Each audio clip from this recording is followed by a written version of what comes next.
Once again welcome to my channel Saini study mantra. आज की इस वीडियो में हम वही टॉपिक कंटिन्यू करने वाले हैं अकॉर्डिंग टू पाइथन जो हम कर रहे थे। पाइथन के बारे में हमने बेसिक इंट्रोडक्शन ले ली थी थोड़ी सी। अब हम पढ़ने वाले हैं पाइथन की थोड़ी सी डिटेल्ड कंसेप्ट के बारे में जो उसमें यूज केस में आते हैं। ठीक है, सबसे पहला है identifiers and naming rules. Identifiers होते क्या हैं? सबसे पहले, अगर आप पहले ही कोई प्रोग्रामिंग लैंग्वेज के बैकग्राउंड से आ रहे हो तो आपको पता होगा कि आइडेंटिफायर्स क्या होते हैं। बेसिकली जो भी हम वेरिएबल्स बनाते हैं, ठीक है, वेरिएबल क्या होता है सबसे पहले आपको वो भी पता होना चाहिए। बेसिकली वेरिएबल क्या होता है? वेरिएबल हमारे पास एक इस टाइप का एक स्टोरेज कंटेनर टाइप आप मान सकते हैं। जैसे हमारे घर में कोई भी चीज़ को स्टोर करने के लिए एक डब्बा होता है, ठीक है। और लाइक हम मिर्ची को स्टोर करने के लिए अलग डब्बा रखते हैं, शुगर को स्टोर करने के लिए अलग कंटेनर रखते हैं। तो इस टाइप का एक कंटेनर होता है हमारे पास वेरिएबल, जिसके अंदर हम कोई ना कोई वैल्यू को स्टोर करते हैं, उसे एक्सेस करते हैं। या तो हम उसे फंक्शन की हेल्प से एक्सेस कर सकते हैं या हम उसे डायरेक्टली भी एक्सेस कर सकते हैं। तो अब आइडेंटिफायर्स हमारे पास वो वेरिएबल्स के नाम होते हैं, ठीक है। आइडेंटिफायर्स हम उन वेरिएबल के नाम को कहते हैं जिसके जो मतलब कंटेनर का नाम बेसिकली, जैसे शुगर का कंटेनर, ठीक है। तो उस तरीके से यहाँ पर अलग अलग वेरिएबल के नाम हो सकते हैं, ठीक है। उनको हम आइडेंटिफायर्स कह सकते हैं या आइडेंटिफायर्स किसी फंक्शन का नाम भी हो सकता है जो हम आगे चल के डिटेल में देखते रहेंगे। अब किसी भी वेरिएबल का नाम देने के लिए हमारे पास क्या क्या रूल्स होते हैं? Name given to a variable, variable को नाम देने का रूल होता है सबसे पहले।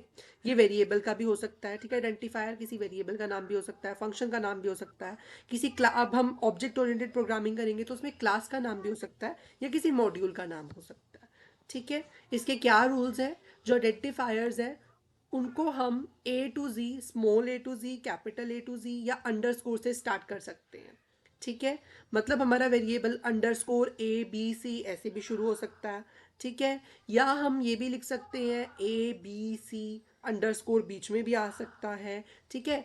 या हम इसमें डिजिट्स का इस्तेमाल कर सकते हैं 0 से लेके 9 तक, ठीक है। तो वेरिएबल का नाम अंडरस्कोर ए बी सी इनसे शुरू हो सकता है, बट एक लिमिटेशन है, ठीक है। वेरिएबल के नाम में एक लिमिटेशन है कि वेरिएबल का नाम कभी भी किसी भी मैथमेटिकल डिजिट से शुरू नहीं हो सकता। लाइक आप ऐसे नहीं लिख सकते वन वैर, ठीक है। वैर मतलब वेरिएबल का नाम, ठीक है। वन वैर ऐसे नहीं आप लिख सकते, ये एक रॉन्ग फॉर्मेट है। क्योंकि हमें पता है पाइथन क्या है, एक केस सेंसिटिव लैंग्वेज है। अब केस सेंसिटिव का मतलब क्या होता है? केस सेंसिटिव का मतलब होता है कि यहाँ पर बड़ा वी और छोटा वी दोनों डिफरेंटली ट्रीट होते हैं। अगर आपने एक वेरिएबल बनाया माई वैर, जिसके अंदर आपने वी बड़ा रख दिया, वी कैपिटल है आपका, ठीक है, बाकी सब स्मॉल है। और दूसरा आपने एक वेरिएबल बनाया जिसमें सभी स्मॉल है माई वैर में, ठीक है, आपने एक और वेरिएबल बनाया।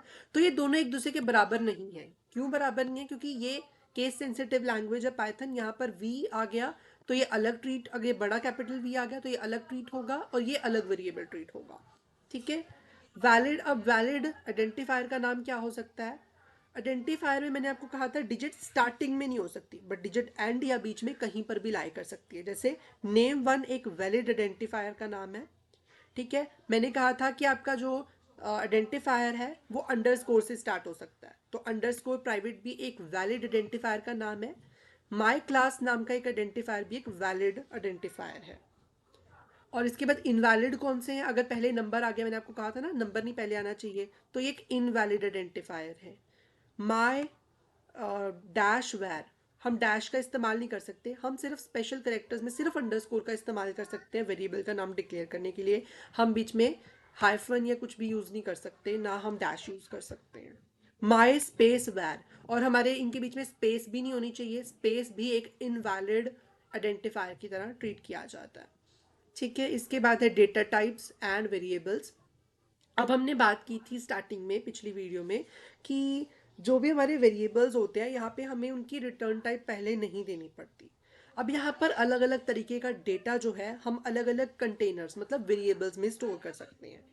हो सकता है वो डेटा इंटीजर हो, इंटीजर मतलब वो एक होल नंबर हो, चाहे तो वो पॉजिटिव भी हो सकता है चाहे वो नेगेटिव भी हो सकता है। आपको एग्जाम्पल्स दिए हुए हैं 42 एंड -10, दोनों इंटीजर वेरिएबल हैं। ऐसे ही हमारे पास दूसरा होता है डेटा टाइप फ्लोट। फ्लोट क्या होता है? फ्लोट डेसिमल नंबर्स को स्टोर करता है, जैसे 3.14, ये नेगेटिव भी हो सकता है, पॉजिटिव भी हो सकता है।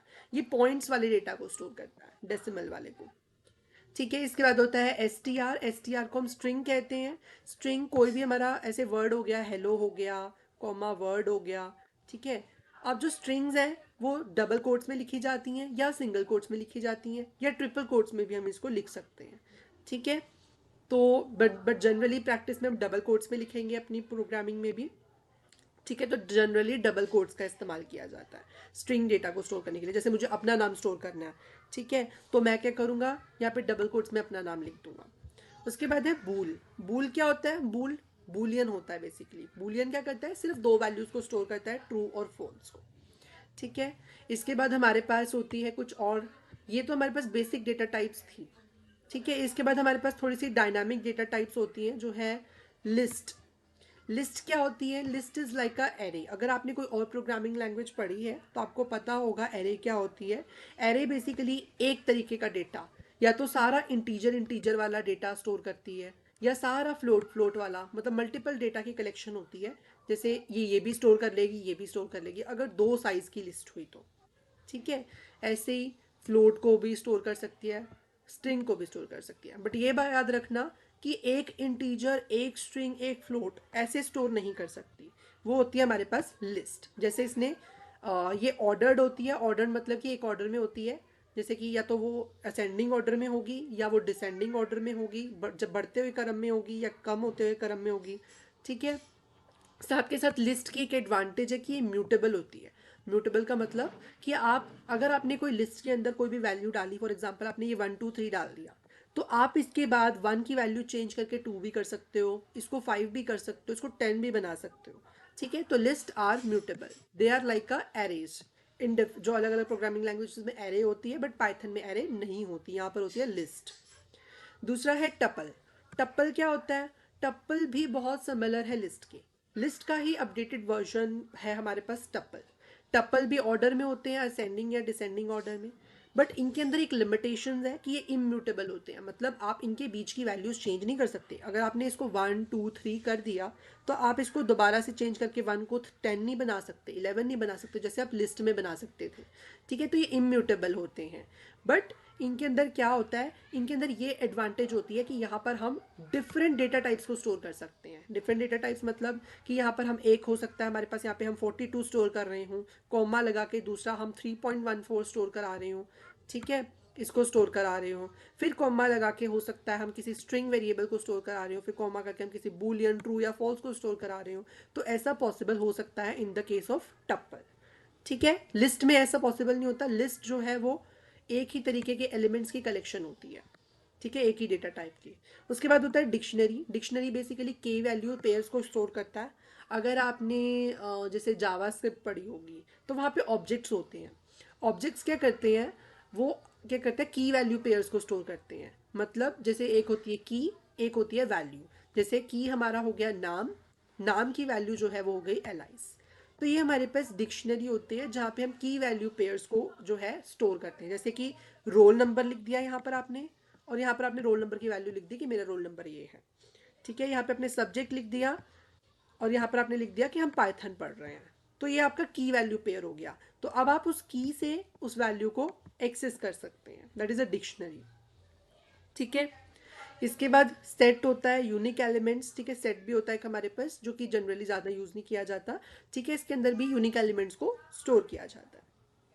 नेक्स्ट है ऑपरेटर्स इन पाइथन। अब पाइथन के अंदर क्या क्या ऑपरेटर्स होते हैं? ऑपरेटर बेसिकली जैसे मैथ्स में हमारे पास अलग अलग ऑपरेशंस होते हैं, प्लस माइनस डिवाइड मल्टीप्लाई, उसी तरीके से पाइथन में भी हमारे पास होते हैं कुछ ऑपरेशंस, जो हम दो या दो से ज़्यादा जो भी हमारे पास वो होते हैं, मतलब ऑपरेंड्स होते हैं। ऑपरेंड्स क्या होते हैं? ऑपरेंड्स वो नंबर होते हैं जिनके ऊपर हम कोई भी ऑपरेशन लगाते हैं, like plus minus divide multiply, उनको हम ऑपरेंड्स कहते हैं। ठीक है, इन ऑपरेंड्स पे ऑपरेशंस लगाए जाते हैं पाइथन में और अलग प्रोग्रामिंग लैंग्वेजेस में।